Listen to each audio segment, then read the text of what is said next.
Good afternoon. I'm NASA Shaniqua Vereen, and we are live inside the White Flight Control Room at the Johnson Space Center here in Houston, Texas. We are bringing you live coverage today of the distant retrograde orbit departure burn. This is a quick burn expected to fire for 1 minute and 45 seconds, beginning at 3:53 and 50 seconds p.m. Central Time, 4:53 p.m., 45 seconds Eastern Time. The distant retrograde orbit is an elliptical orbit or oval shape around the moon. This orbit is unique to Artemis 1, testing out its various systems, and will not be used on future Artemis missions. Later, we'll have NASA's Dan Hewitt back at the moon board to explain a little bit more about the distant retrograde burn and how it affects leaving the distant retrograde orbit. And NASA's Robin Elgart is here later today to talk to us about the deep space radiation environment and what she is doing to help further our knowledge on space beyond lower Earth orbit. We'll catch up with them a little bit later, but for now, here are some shots inside the Artemis Mission Control Room.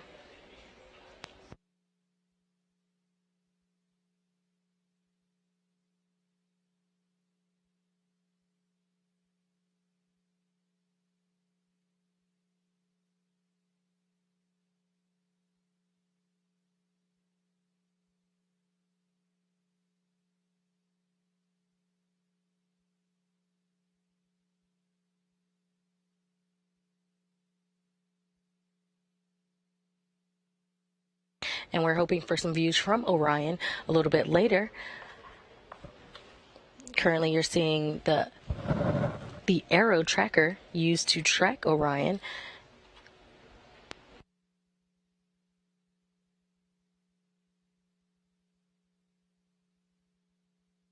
Seeing current velocity, distance from Earth, and distance from the moon.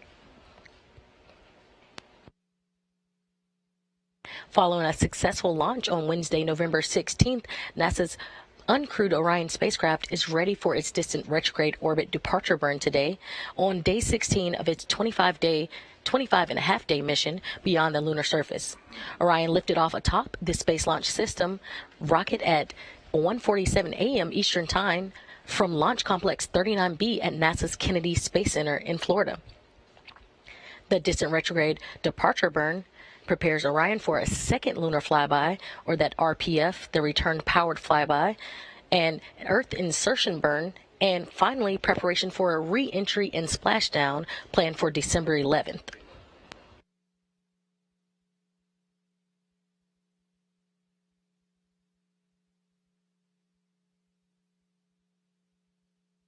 So as we recap some of the milestones thus far for Orion, on November 21st, Orion performed an outbound powered flyby burn, the first of two maneuvers required to enter DRO, or the distant retrograde orbit, the second being the insertion burn that happened later that week on November 25th.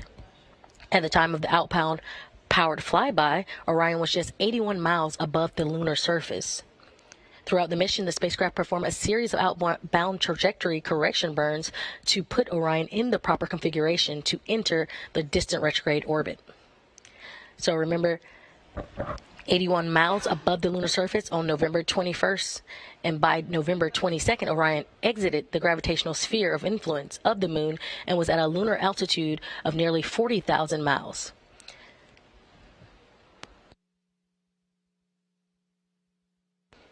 Orion surpassed the distance record for a mission with a spacecraft designed to carry humans to deep space and back to Earth at 7:42 a.m. Saturday, November 26. That record was set during the Apollo 13 mission at 655 miles from our home planet. On November 28th, flight day 13 for Orion, it reached its maximum distance from Earth during the Artemis 1 mission, and it was at 268,563 miles away from the home planet. And finally, on November 30th, just yesterday, teams polled go for Orion to exit the distant retrograde orbit. Today, we are live covering the distant retrograde orbit departure burn, or the DRD, which will bring Orion out of the distant retrograde orbit to prepare Orion for a splashdown back on Earth. Again, splashdown is planned for December 11th. and we are looking for the burn for the distant retrograde orbit departure burn to happen at 3:53 and 56 seconds p.m. Central Time.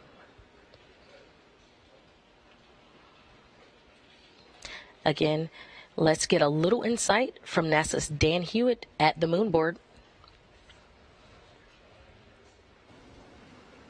It's been a fantastic mission, but all great things must come to an end. It is time for Orion to leave its orbit around the moon and come home. So we are getting ready for distant retrograde departure. This is going to be a firing of those engines on the European service module to actually commit us to leaving the lunar orbit and coming back towards Earth. So we're again going to be using that large main engine to start to swing us back in close so we can do essentially a slingshot around the moon. We'll be dipping in again for another powered flyby, this one called the return powered flyby, which is really going to kind of fine-tune our path back towards the atmosphere. But the one really committing us to come home is going to be this one that's coming up, this distant retrograde orbit departure. So for Orion, it's going to be farewell to the moon until it starts making its way to us back here on planet Earth.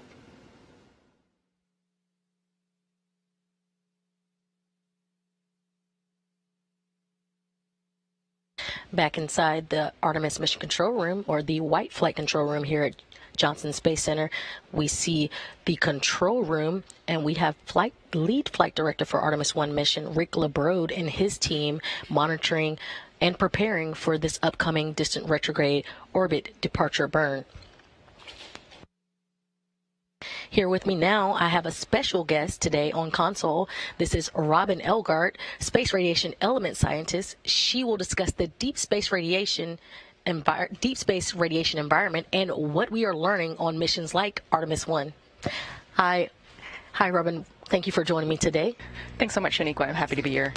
And can you tell everyone what a space radiation element scientist is? Of course. So as a space radiation element scientist for the Human Research Program at NASA, I am responsible, along with my excellent team, for developing and executing a robust research strategy to understand, characterize, and hopefully mitigate the health impacts to humans from the space radiation environment.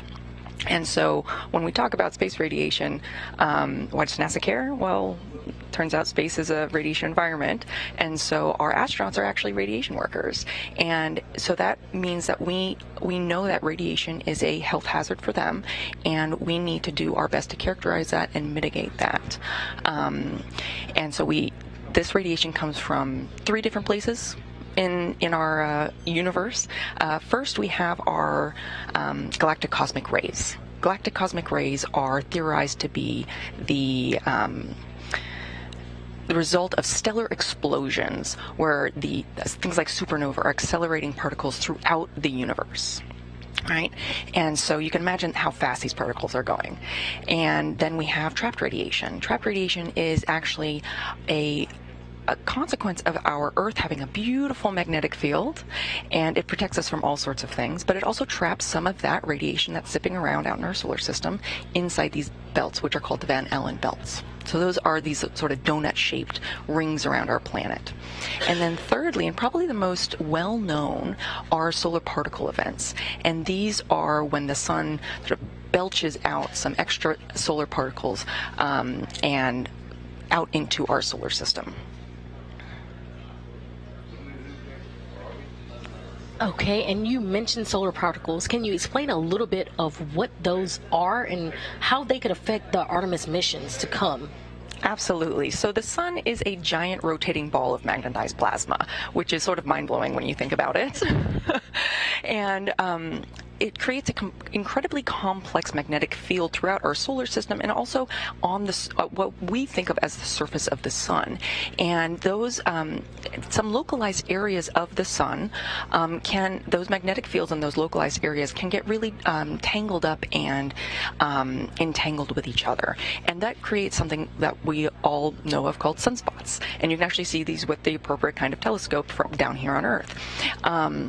These sunspots can create sort of active regions where the local magnetic fields are really entangled. And just like anything, you can, something that builds and builds and builds energy, at one point it just gives up. And so these magnetic fields, they break and they reconnect down into a lower energy state. That energy has to go somewhere. And so that energy is released as this huge amount of energy release, some of which can actually push particles out from the solar corona, as well as the particles out in the solar system, out into the solar system. And so that's what's called a solar particle event, when those particles are accelerated out from the sun, out into the solar system. Awesome, and that is definitely something worth caring for. On Artemis 1, on flight day 13, on November 28th, Orion reached its maximum distance from Earth. Now, we know that that maximum distance was 268,563 miles from our home planet. How will being further from Earth affect our crew on future Artemis missions? That's a great question. So because those Van Allen belts that surround Earth and protect us from things, beyond those, the crew will no longer have protection from galactic cosmic rays, those particles that are accelerated because of supernova, or those solar particle events. So if there's a solar particle event headed your direction and you're outside the Van Allen belts, you have no protection from our beautiful, snuggly Van Allen belts anymore, right? And so them being further away from Earth means that in mission, real-time monitoring of the solar environment is really important, because if you are going to be exposed to these solar events, we have to have some way to shield it, because even though we can't shield from galactic cosmic rays, we can shield from solar particle events relatively effectively, and it doesn't take much. So our operational team, the Space Radiation Analysis Group, or SRAG, they've actually developed an awesome protocol, which is to build a storm shelter. And I think we have a great video that demonstrates what this looks like. My name is Jessica Voss, and this is Anne McLean, and we are here today helping the designers of the Orion capsule evaluate the ability to protect their crew from radiation. Radiation, as you know, is really harmful, and so the whole point is for us to get into a really cool little shelter and take all the equipment we have in this capsule and put it over us as best as possible. And we have to make sure it's stowed and that we are safe and we have everything we need in terms of supplies down in this awesome little bay. So you can see there, they build this basically is what amounts to a pillow fort, and putting all of that mass around them to keep those lower energy particles from solar particle events out of their little pillow fort there, and keep them sheltered from that storm. And you're saying pillow fort, but the pillow fort is stowage bags and different things that are already in Orion for the crew, and they're using that during a solar particle event to protect themselves. That's exactly right. And so they can hang out in that little area for the entirety of the event. Of course, they can come in and out of that shelter. They don't need to stand there the whole time, but we want them to spend as much time as they feasibly can inside that shelter. And it's just using stuff that we already have on board to sort of even out that mass distribution. Gotcha. And so as far as protection goes, again, for our astronauts on future missions, we know this is an uncrewed mission, but future missions will have astronauts aboard. What can we expect beyond this for astronaut protection in terms of radiation? Great question. So like you said, this is, it's uncrewed, but even on these first short-term missions, we are still learning things about the radiation environment. We have a radiation detector up there now, HERA, which is constantly taking data right now, and we're actually seeing how what makes that pillow fort. We have a sensor in there right now, and we can see that it actually is providing protection compared to the sensor that is outside of that bay when they transited through the Van Allen belts, because it's a similar type of radiation to solar particle events. But moving forward, the uniqueness of the space radiation environment really makes for a hefty challenge when it comes to doing research down here on the ground. So we don't have the same amount of protection strategies up in space as we do down here on the ground. Usually when you're in a radiation oncology department, you have time, distance, and shielding. Well, in space, You can't get away from the solar radiation and the galactic cosmic rays, and you can't really shield it either. So the only thing we have is time. But of course, if we're talking about a year mission to the moon, we're talking about 3 years mission to Mars, time starts to become a problem too. So that's where the space radiation element is coming up with new strategies of how we might be able to protect the crew, which includes things like health monitoring, early disease screening for the things that we are concerned about, including cancer, cardiovascular disease, immune changes, and potentially even neurocognitive defects, as well as looking for some sort of compound-based countermeasure that can help the body protect itself from that biological damage. We might not be able to stop the physics, but we might be able to help the biology.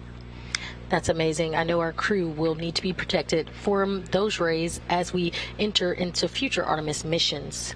On our future missions, we talked about the protection, we talked about space radiation. Is there anything left that we didn't talk about that would be relevant to what we're learning about space radiation on this mission or even future missions that are planned?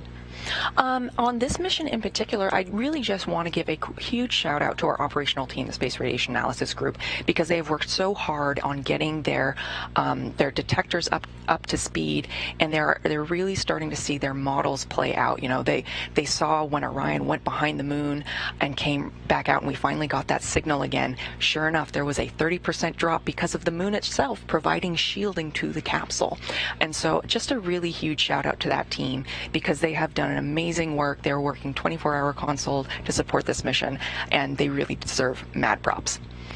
Thank you very much, and thank you, Robin, for coming and joining us here today, telling us a little bit about the deep space radiation environment and why it's important to the Artemis missions overall. Thank you so much, Shaniqua. Happy to be here. Thank you.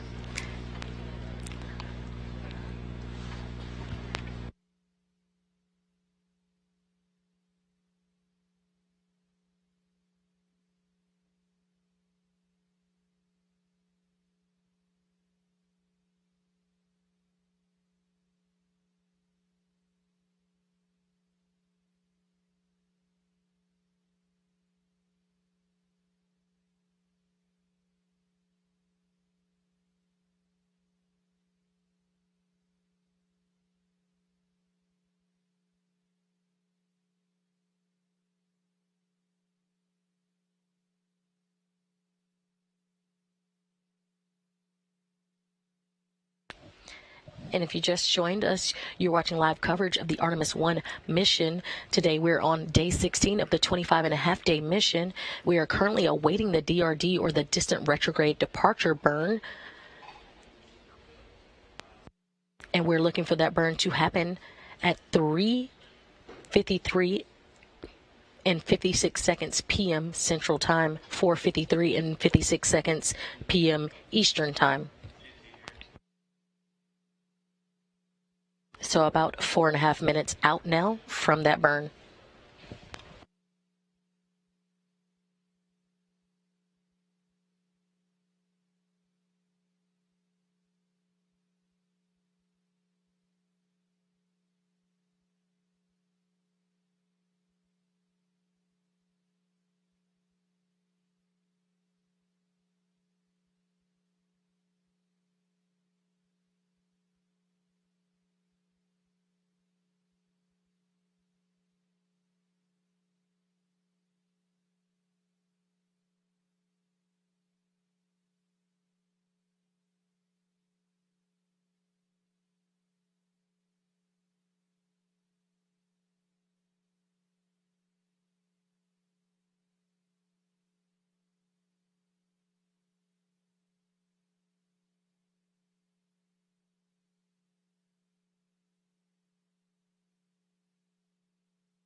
If you're just joining us, we're live inside the White Flight Control Room at the Johnson Space Center. We are awaiting the departure burn. That's the distant retrograde orbit departure burn for Orion. You're currently seeing live views from Orion spacecraft as it prepares for just a minute and a half from now to do that burn.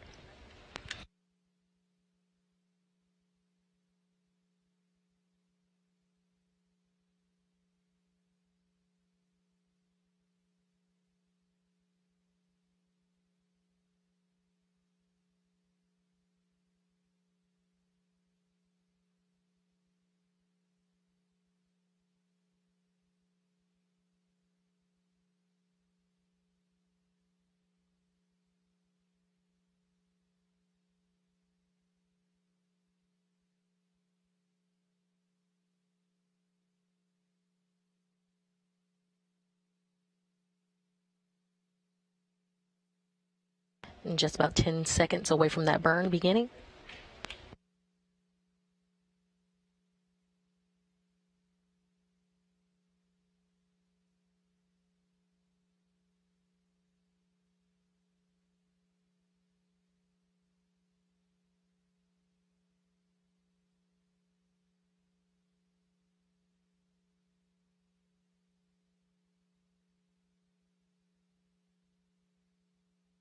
The burn has begun.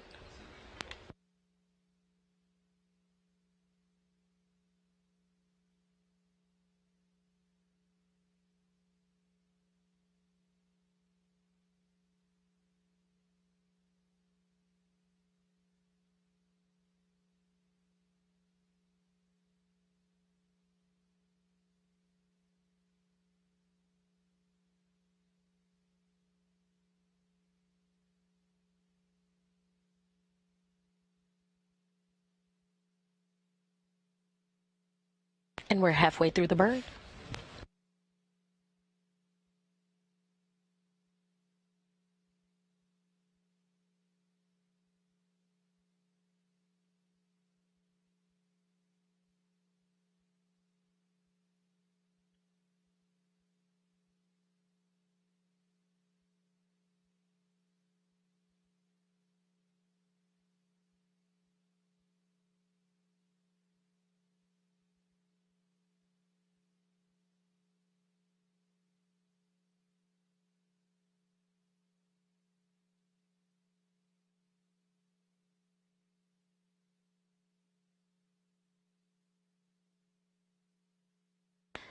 And we currently see a little Earth behind / beside one of the Orion solar arrays coming into view and out of view as this burn continues.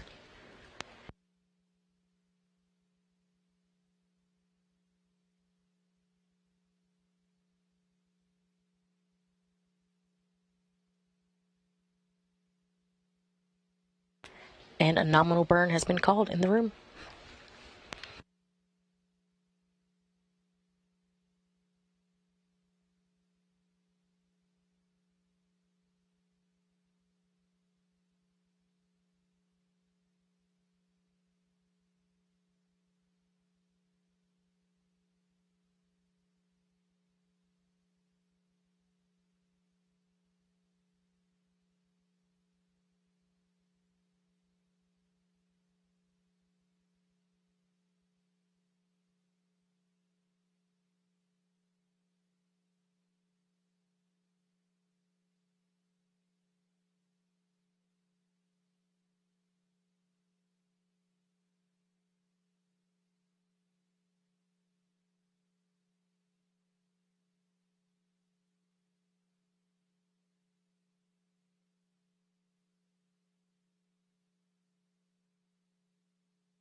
And with a nominal distant retrograde orbit departure burn, Orion will leave its distant retrograde orbit, preparing Orion for a second lunar flyby, that return-powered flyby burn that we discussed earlier, an Earth insertion burn, and finally preparation for re-entry and splashdown planned for December 11th.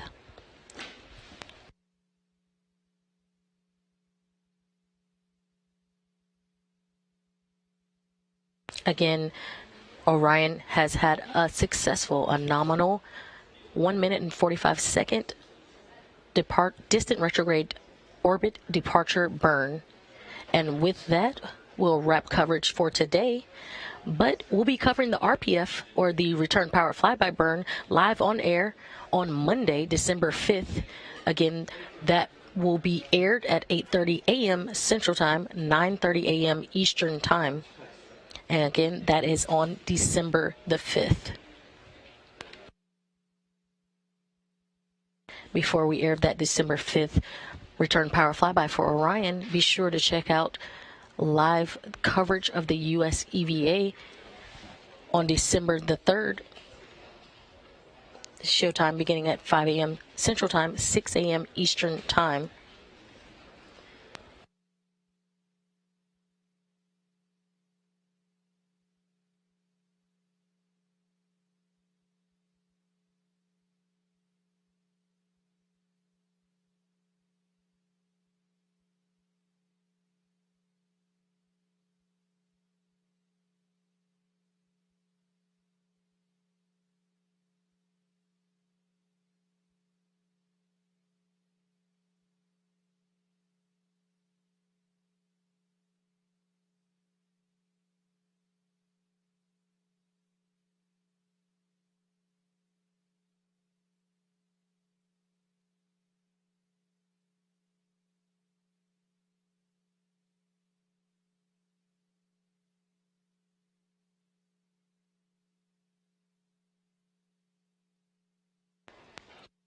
Our live views from Orion have gone.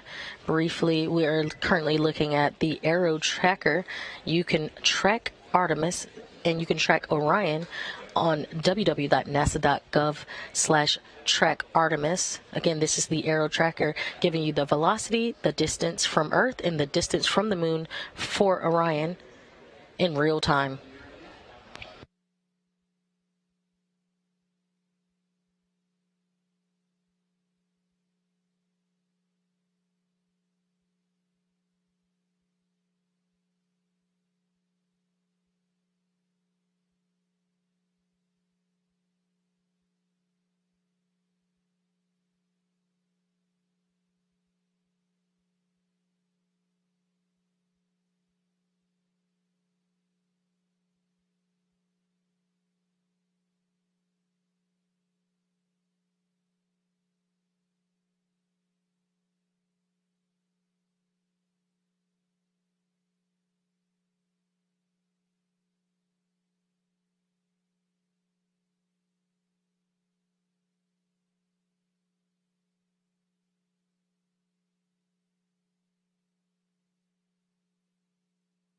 Again, we had a nominal distant retrograde orbit departure burn.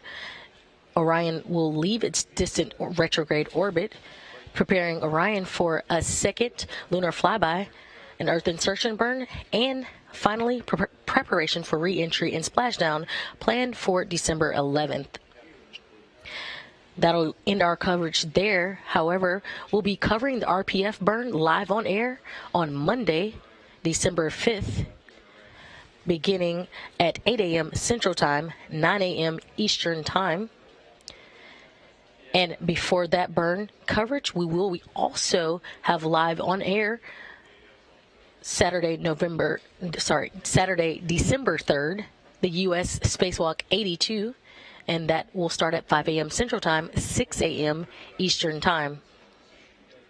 And be sure to follow along with our daily blog posts as Orion continues its journey to the Moon and beyond and prepares for its trip back home.